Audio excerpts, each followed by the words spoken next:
So then I went to community college for a year, and then the following year I went to North Texas. And the only reason I applied was just because I wanted to go somewhere if I wasn't going to get into William Patterson or Rutgers.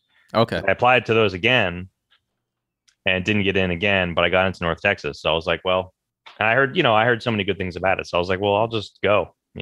Did you know anybody going in that had gone there or was currently going there? No, but I had heard about it through various people, and I knew some people who had gone there and had graduated. You Gotcha. know, Okay. Actually, I had Chris McQueen was on my show last week, ah, and he was talking about. Anyway, of course, he also went to North Texas. What grade was it? What grade were you in when he got there? When he was a freshman? I'm a few years older than him. I would say I don't remember. It might have been like my third year Okay, gotcha. when Well, he then came in. how is it? Because he said that his freshman orientation was with Mike League. Mhm. How did you end up meeting those guys? Were you just kind of the person that was always, friendly with like the lower classmen, kind of knowing everyone who's at the school? Um, n- I wouldn't say necessarily that. I think it was just I don't know. We all just kind of mingled together Hmm. anyway. Um, I think we just like ended up playing with mutual friends on some sessions. And Gotcha. then me and Mike actually, the first time I met Mike, we were actually in a combo group together for Hmm. a class. Okay. That was actually my first time playing with him.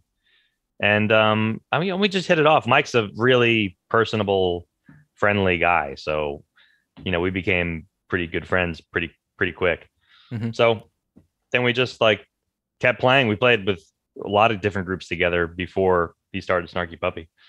Okay. Were you working a lot throughout your time in college? Yeah.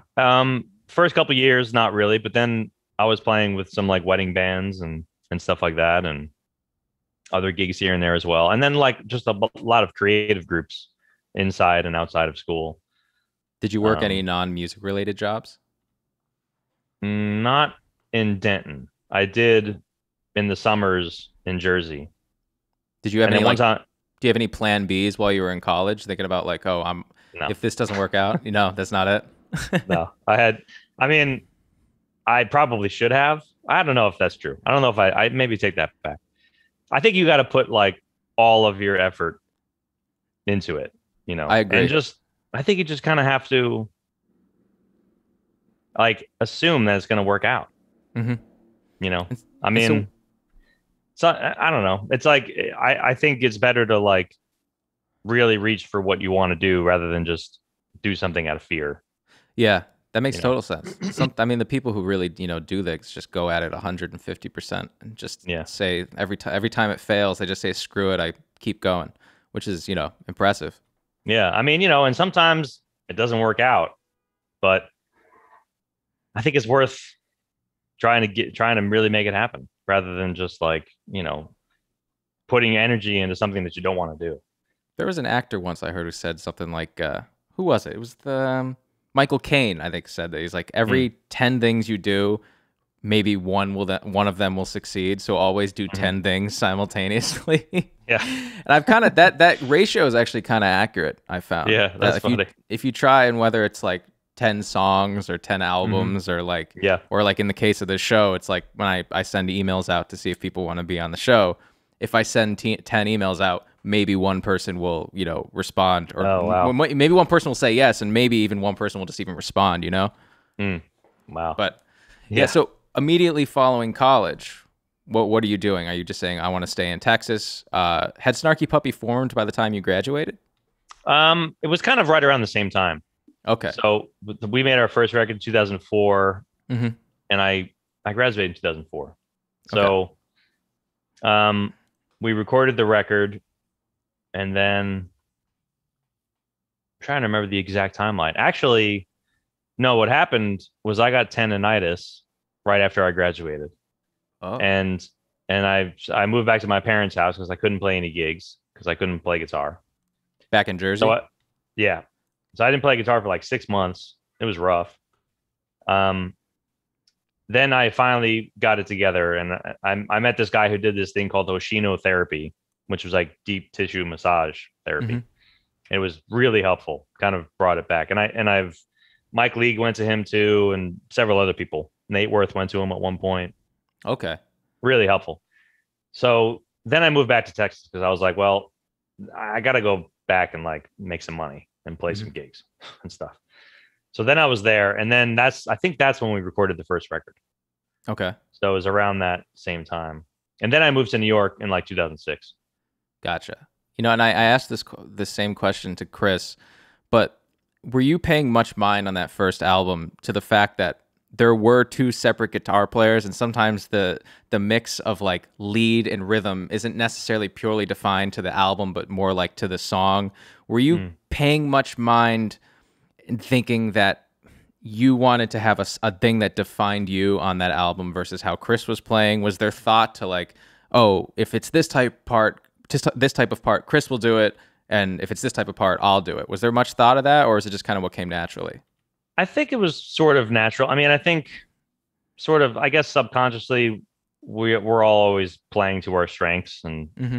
and what seems the most natural for us to do. So I think, with and also of course with Mike's direction at times too, we kind of fell into what seemed the most appropriate for us individually. Hmm.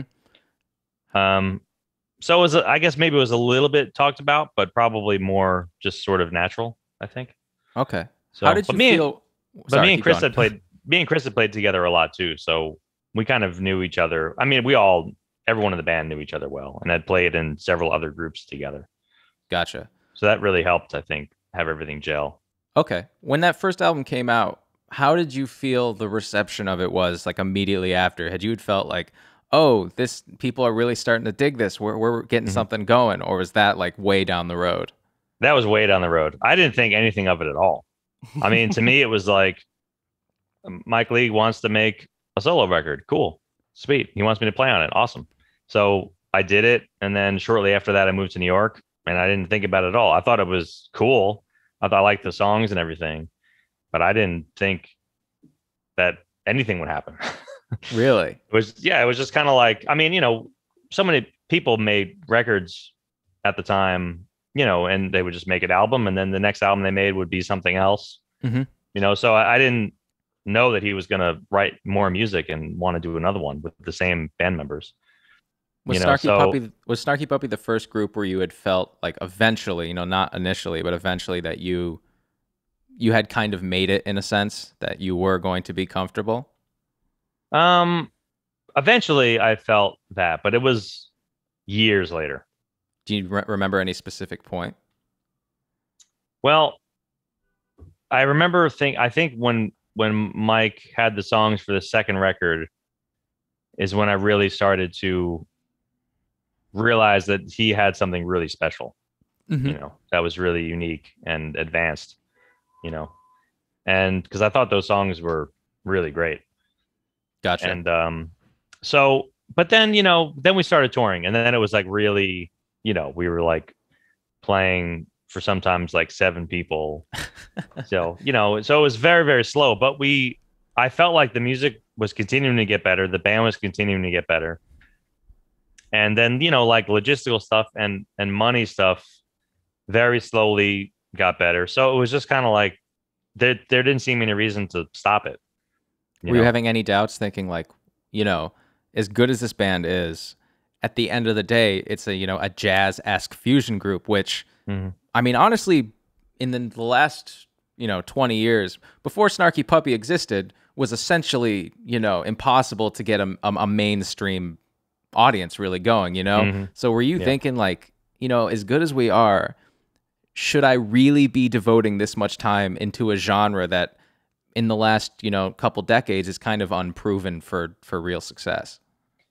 Yeah, I didn't really think about it. It was just, I mean, I enjoyed doing it and it seemed like it was continuing to grow. Hmm.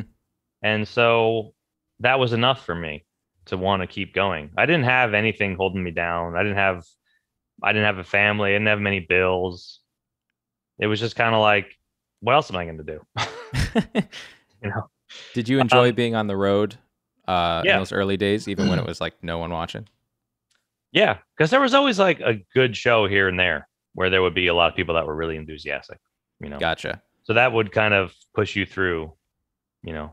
But it was also the right time, you know. Like I don't think I could do it now like that. I mean, we were like sleeping on floors of house parties, Yeah. you know, and like sleeping in the bus or in the van. It was rough. But at the end of the day, you just get to hang out with your friends, you know? Yeah. I mean, that's kind of, I mean, we were friends and the music felt good and it was getting better. So that was kind of enough to keep us going. But, and then every once in a while we would go through a town where one of the band members' parents lived and then we would stay there. That must And have then it felt was like like, you were in heaven. oh, it was amazing. It was like, you know, sleeping in a bed, or even if it's just a couch, it's like a nice couch, and like maybe there's a dog there, and like there's a home cooked meal. It Uh-huh. was like, you know, I mean, those days like made it. It was a good like recharger, you know. Mm-hmm.